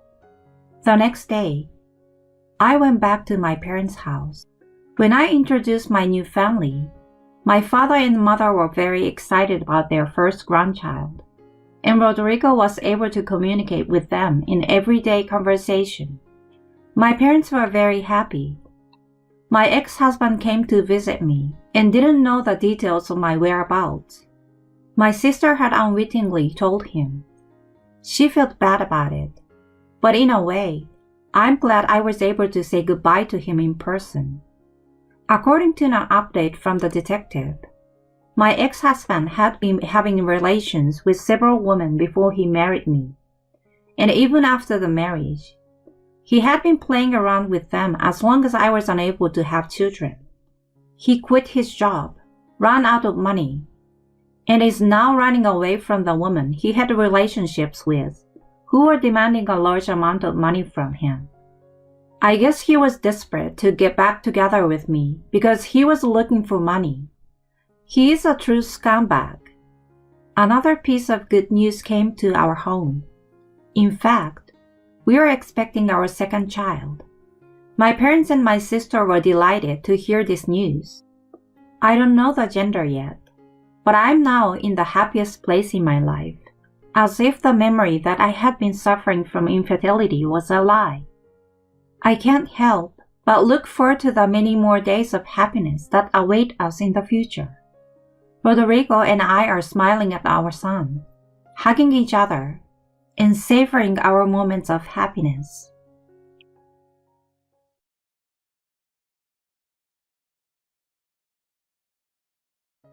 Your daddy's gonna play with you. Look, peekaboo. I saw my husband, who was supposedly on a business trip, at the park in the neighboring city. He was with a woman, holding a baby. The woman had her back turned towards me, so I couldn't see her face. She surprised me by saying something completely unforeseen. The little one looks just like you. Look, even the smile is just like yours. Aw, that's sweet. But she didn't need to copy my dark circles. The baby, looking about 10 months old and held in his arms, definitely looked a lot like him. It hit me then. He betrayed me and our daughter by having another child elsewhere. I thought to myself to never forgive him for that. I made a solemn vow to take him down. Woo! Up high! I came up behind him, who was joyfully lifting the baby, and said, "Shall I throw you down low into a fiery pit of hell? I'm Angela Wilson, a 33-year-old mom and a grade school teacher. I've achieved my childhood dream career and dedicated myself to working hard every single day. When I approached my late 20s, I didn't even have a partner. I whined to my high school friend, Yasmin, about it. I'll hook you up with one of my friends. He's a really nice guy." "Really? That'll be great." I was introduced to Trent, who later became my husband. He was a temp worker at the time. With his curly hair and fair complexion, he looked adorable when he smiled, and was incredibly gentle and sweet to me. I was instantly drawn to him, and we started going out. A year into our relationship, he popped the question. Even though I was a bit concerned about his unstable career, I still wanted to be with him. So I said yes. His parents gave us their blessings, and the next step was to share the news with my family. My dad, Henry Motor, is the founder and CEO of a moderately sized company. He single-handedly raised me after my mom passed away due to illness when I was in middle school. When I introduced Trent, he kept squinting his eyes, trying hard not to tear up. "I can't believe you're getting married. I'm so happy about it." Then Trent came clean to him. "But I'm ashamed to tell you that I'm a temp worker. I intend to do my best to make Angela happy, but don't worry about that. I'll introduce you to someone I know." "Really? Thank you so much. I mean, hiring you at my company now might look like favoritism, but someday you could take over my position. Until then, learn as much as you can at my friend's company. That's more than I could ask for. I really appreciate it. Thank you." Our marriage and Trent's securing a full-time position happened effortlessly. I sent a message about our happy news to Yasmin. I heard she had moved, so I wanted to get her new address for sending a wedding invitation, but she never replied and just disappeared. Later on, we rented an apartment halfway between our workplaces and moved in together. Everything was going well until I found out that Trent had almost no practical life skills. He couldn't cook, clean, or even operate the washing machine. He'd leave clothes scattered on the floor after taking them off and wouldn't bother to clear the table after meals. Since I also worked, I asked him many times to help with housework, but he had the nerve to say, "Isn't that the wife's job after getting married? It's audacious to ask me to do it." I was speechless by his backward mentality. No matter how much I talked to him, he had no intention of improving his mindset.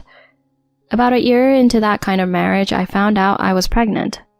Trent was thrilled and wondered, "Will it be a boy or a girl?" with eyes sparkling. However, when my morning sickness started, he never lifted his finger to do the chores. Despite my dissatisfaction, I had to push myself to manage everything at home. Eventually, I gave birth to a healthy girl, whom we named Maya. He took a couple of weeks off from work and stayed home, but as usual, he didn't help me with anything.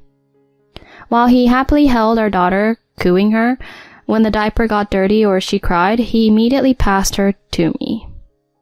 "She must be uncomfortable with a wet diaper. Change it for her." Ew, that's gross. I don't want to do it. "Fine. Can you vacuum then?" Ugh, such a hassle. I don't even know how. Why don't you do it? He didn't even try to learn housework or even childcare. I was physically exhausted post-childbirth and sleep-deprived, due to nightly breastfeeding. While I was running around like a headless chicken, he just hung around at home glued to his phone. Sometimes he'd disappear somewhere and not return for the whole day. I wondered why he took the leave from work. I was upset, but couldn't vent my frustrations to anyone. I missed Yasmin, thinking if she were around, she would have listened to my complaints. She remained MIA, leaving me feel frustrated and alone. Time passed and Maya turned 3. I resumed my job as a teacher. At first glance, we might have seemed like a happy family of 3, but my dissatisfaction had been building up over time. Trent never changed his attitude towards housework and childcare. Moreover, he claimed his work suddenly got hectic in the last few months and started frequently leaving home. Weekdays were filled with overtime, and even precious weekends for spending time with Maya turned into work days. Since I was handling everything related to her, she naturally became quite attached to me. But still, I told myself that he was working hard every day for us, and I needed to support him. That was how I managed to get through each day. One day, I tried to mend our icy relationship and approached Trent. "Honey, I've got something to talk about." Oh no. About what? I'm tired, you know. He replied bluntly, scratching his curly hair. I stared at him with a serious expression. "Let's go out next Sunday as a family." Not possible. I'm super busy right now. Got a business trip from Friday. I won't be back till Monday. "But you've been spending less time with Maya for a while now. She misses her dad, you know." I doubt that. She's sticking to you like glue. Always mom, mom to you. That's because... As I was about to raise my voice, he cut me off, looking annoyed. I don't want to argue. This conversation's over. Then he promptly went to take a shower, leaving me dumbfounded. Sometime later, I got a proposition from a mommy friend. Her daughter wanted a sleepover with Maya at their place. "Why not take a break with your husband once in a while?" While smiling wryly at her suggestion, I decided to leave her at her house overnight. Trent was on a business trip, and Maya was at a sleepover. My first free Sunday in who knows how many years arrived. I was pondering what to do when my phone rang. It was my dad. "Hey, Angela. I've got some errands in Jersey City today, but my car broke down. Can you take me there?" "Sure thing. I'll be right there." I picked him up and drove to his appointment. Little did I know my life was going to change big time afterward. After dropping my dad off at his friend's house, I parked the car in a Lincoln Park parking lot. I was taking a stroll in the park, enjoying the beautiful late morning, when I noticed a cheerful family. My eyes focused on the father before my head caught up. That figure, that curly hair, unmistakably Trent's. "Dad's gonna play with you. Look, peekaboo."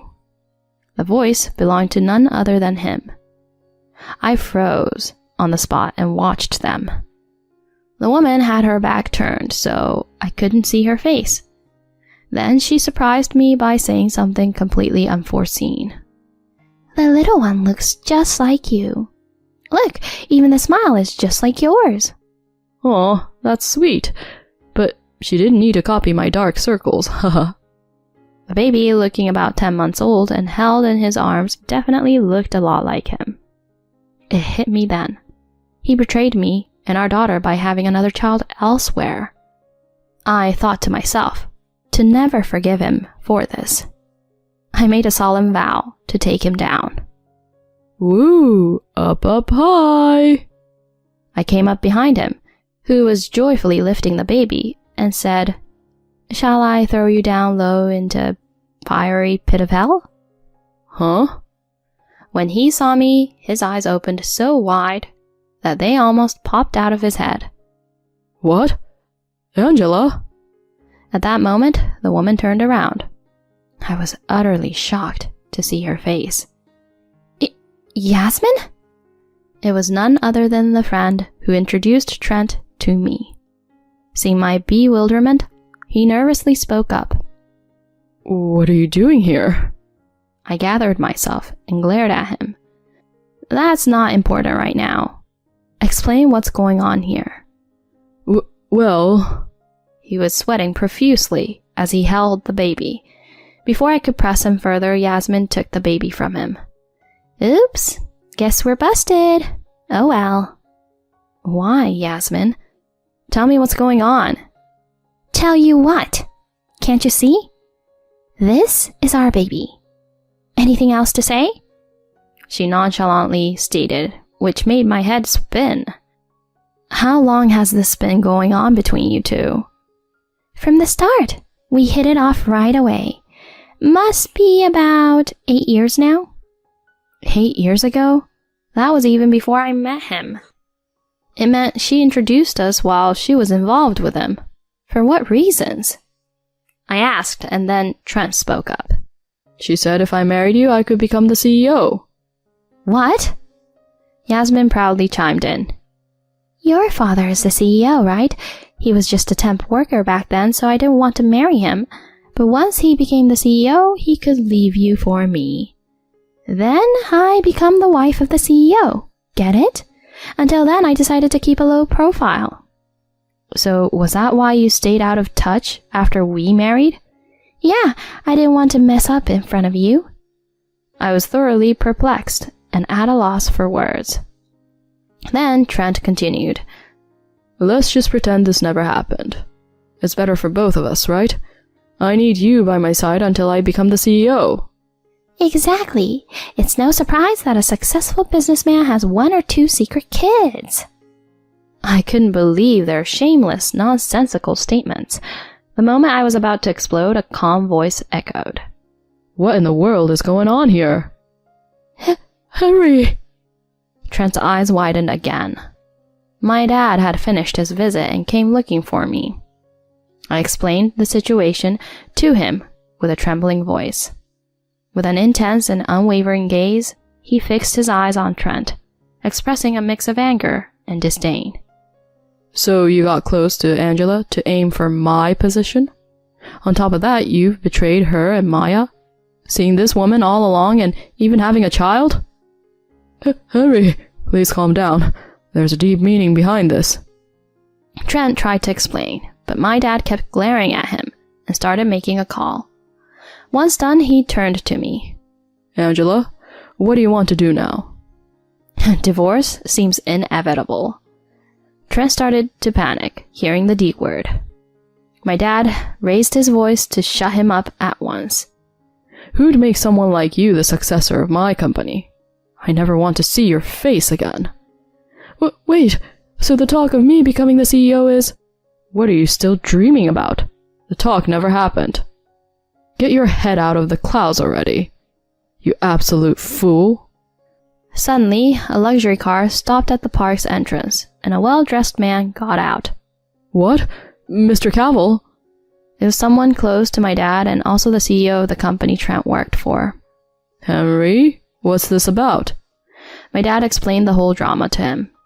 He's been under your company's care until now, but I have no obligation anymore. Please, do as you see fit. Mr. Cavill's expression turned sour as if he'd just sampled something unpleasant. I've kept him employed at your request, but truthfully, he's been often late, absent without notice, incapable at work, and causing trouble for everyone around. We can't fire him suddenly for personal matters, but a demotion is certain. Wait, Mr. Cavill, please listen to me. I have nothing but contempt for you. The least you can do is apologize sincerely to Angela. With that, he briskly walked away. Suddenly, Trent began sobbing. Can't become the president. Facing demotion at work. I'm done for. I asked Yasmin, who was pale, watching all of this. What made you resort to this? Did you enjoy deceiving me? Her eyes, filled with hatred, looked straight into my eyes. I never liked you since high school. You were popular and the daughter of the CEO. Nothing but annoying. Is that the only reason? Mm-hmm. I laughed at you behind your back knowing you were clueless. Served you right. I let out a heavy, disdain-filled sigh. I understand your feelings about me now. Aside from that, you better make sure Trent pays up alimony and child support. Huh? Her eyes widened in disbelief, and I continued flatly. Whether you two love each other or not, legally I'm his wife. Knowing that and still having a child, there's no escaping from it. I hope you guys are prepared. You've got to be kidding me. We don't have that kind of money, and with our baby, like I care, I'll take him to court or we'll do whatever it takes. She flinched at my enraged outburst. Suddenly, Trent clung to me. Honey, I messed up big time. It's all been a lie. The truth is, I love you and Maya the most. I'm breaking up with her. So let's start over as the three of us. I'm begging you. Don't touch me. Disgusting. I pushed him away with all my might as he reached out. He fell to the ground, covered in sand, looking pitifully up at me.